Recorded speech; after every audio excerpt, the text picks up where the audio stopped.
SoFi stock is up 87% year to date. I made a video a year ago saying I was buying the stock at around $7 per share, and I just sold half my position for almost 300% gains in a year, which is great. In this video, I am going to do an in-depth analysis of the company by looking at the fundamentals and running a DCF model to calculate the intrinsic value of the company and potential future returns.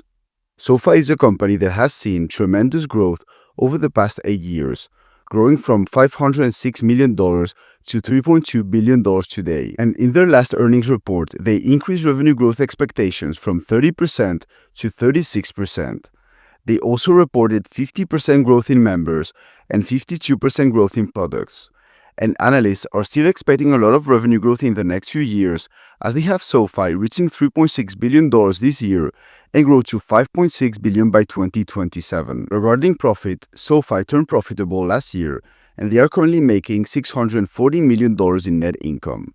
They have great margins, as profit margin is around 19%, and they also increased net income guidance from 11% to 13% growth.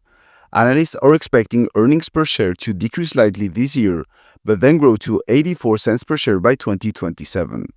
This amount of growth is why SoFi is currently trading at a forward P of 48. But in order to take a deeper look at the valuation, I used my Google Sheet, which tells me at what price you should buy a stock based on the assumptions about the future of the company that you put in. I did a 7-year analysis with low, middle, and high assumptions, and as you can see, the intrinsic value according to my low assumptions is $13 per share, middle 26, and high 46. And because the stock is currently trading around $26 per share, this means that if my low assumptions occur, you would get a negative 1% annual return on your money, middle positive 10%, and high 20%.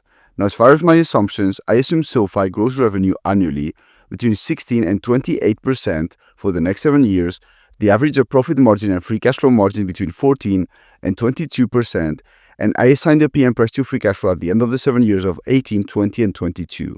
However, as you can see, I've left the share outstanding things the same, but SoFi has been increasing the number of shares outstanding a lot in the past couple of years.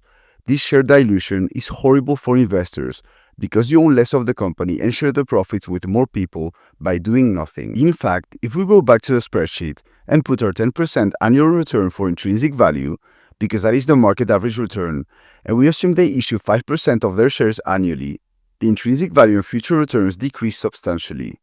I don't know why they do this, because they have an excellent balance sheet with $3 billion in cash and only $2 billion in debt, which is nothing for a company that has a market cap of $33 billion, so I don't see the need to issue shares.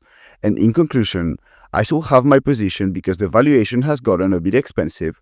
I want to lock in some gains, and especially because the share dilution is a concern.